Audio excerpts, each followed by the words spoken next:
Hello, paring Don here. Kasama ko ating katipan na si Joe Pao. Ano? Joe Pao na lang. Joe Pao from Santa Rosa City.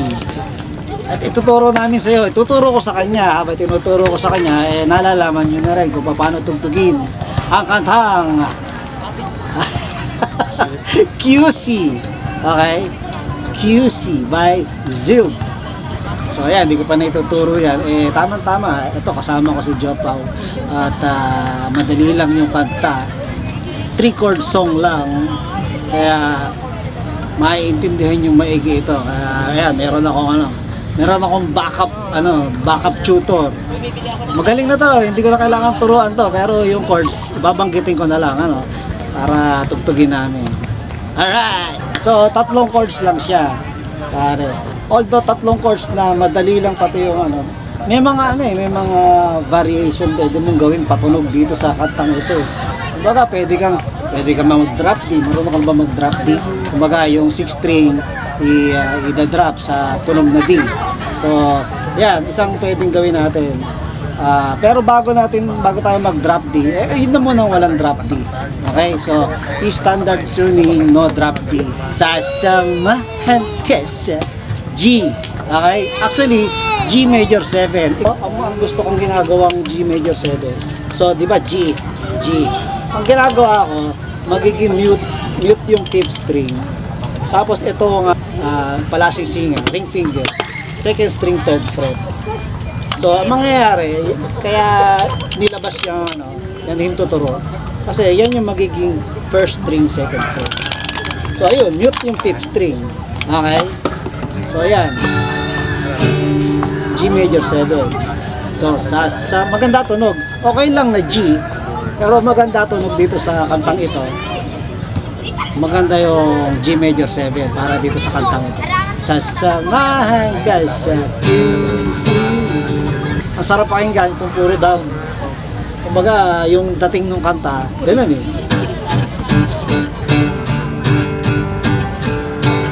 So, mahaba siya. 8. Bilang ka ng 8. Sasamahan ka sa 1, 2, 3, 4, 5, 6, 7, and 8, and then B minor. Alright? So, yung normal na B minor. Pero ito, saglit lang. Apat lang. And then B. 4. And that's it. So, ayun. 3. G or G major 7, B minor or B minor 7, and then D. Or, mas maganda kung D sus 2. Ibig sabihin yung D sus 2, naka-let go yung first string, naka-open. So, masarap pakinggan. Kasi like yung song po niya, mostly bass po. Oo, di ba? So, ayun. Yun yung ang pinakita namin sa iyo, yung mga madadaling ginagawa, mga normal na chords. So, G major 7, 2, 3, 4, 5, 6, 7, and 8, B minor, then D. Then, yun ulit. 6, 7, and 8, B minor, D. At yun na, ang pinakang talaga, yun ang gagawin sa chord, sa kanta na ito. Meron pa tayo ituturo sa inyo, yung iba pa ang pwedeng maging tunog. Dito sa G major 7, meron pa ako pwede ituro. Yung kasi ito yung pinatunog natin para maging G major 7. Ano ba ito? F sharp. So, kung yung bass ang gagawin natin F sharp, so, paano ba? Pwede namang hindi mute ang 5th string, di ba? G. Ayan. Kumpleto dito sa tuktok, sa bass. Nakaganyan ka. 6th string, 3rd fret, 5th string, 2nd fret. Ngayon, yung 4th string, lalagyan mo ng 4th fret. Yun yung F sharp. Di ba? Yun yung F sharp.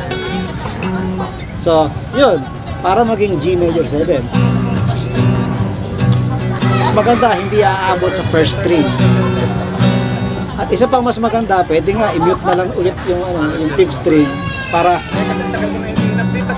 Ayan, pagdating sa B minor 7 naman, pwede rin naman, ito yung tinuturo ko lagi. So yun parang parang alternative sa B minor 7. 6 string X, and then 5th string 2, and then 0, and then 2, second fret ang third string, and then second string, third fret. Yun. Pwedeng option. And another option, pwedeng huwag nang lagyan yung second string. Pwede rin. Ito na lang. Para hindi masyadong common yung naririnig mo. So, yun, yung G major 7,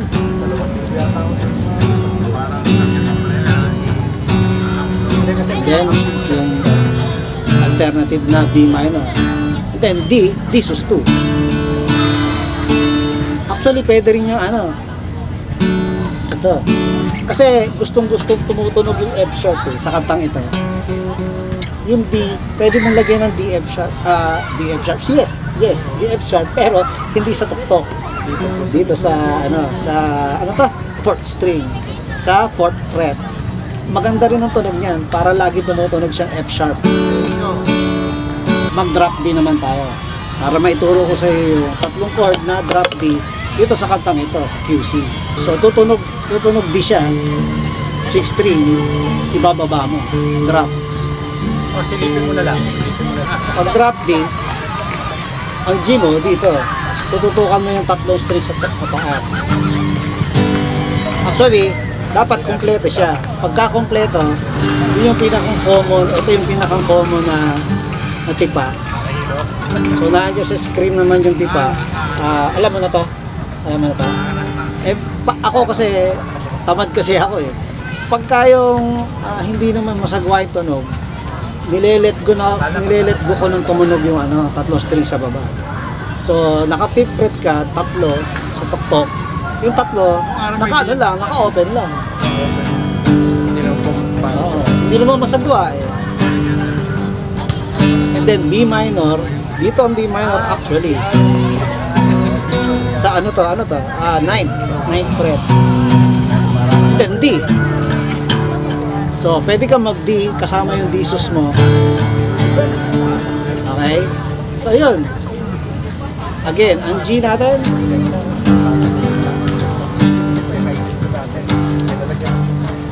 was B minor, and then D.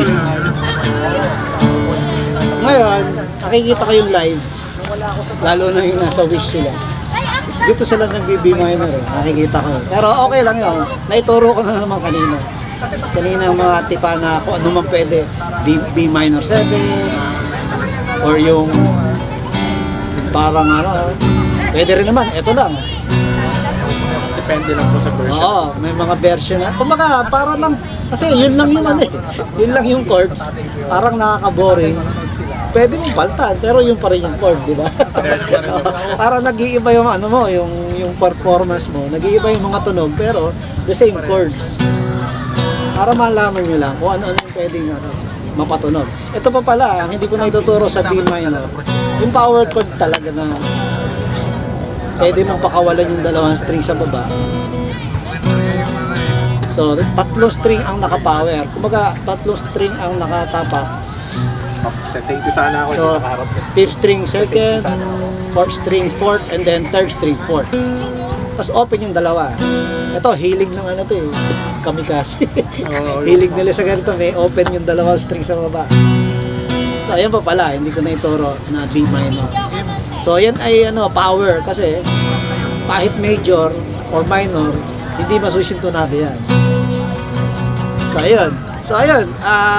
Again, yung pagka drop D, G, 1, 2, 3, 4, 5, 6, 7, 8, B minor, D. Yun. Para magtunog major 7, ang ating drop D, kailangan na andito sa F sharp yung isa. Okay? Di ba? Mas maganda rin tunog. Tapos, ako, kung hindi na dito, kung gusto ko dito, and then yung natin, yung D F sharp natin kanina, mas maganda tumunog kasi naka-D ito. So, naka-F sharp to. Ang sarap pakinggan yan. Di ba? Mas nagiging totoo na.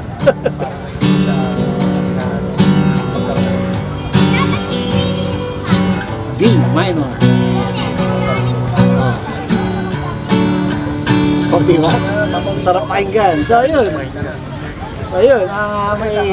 May papayo namin sa inyo. Tatlong chord lang, pero pwedeng maging komplikado.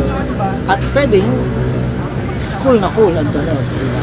Sana may natutunan kayo sa amin ni Joe Pao. Di ba? Zil, QC, although nasa Calamba. Nasa Calamba City kami. Yan ang QC by Zil. Alright? Ito si Joe Pao at si Paring Don. Bye-bye. Abir.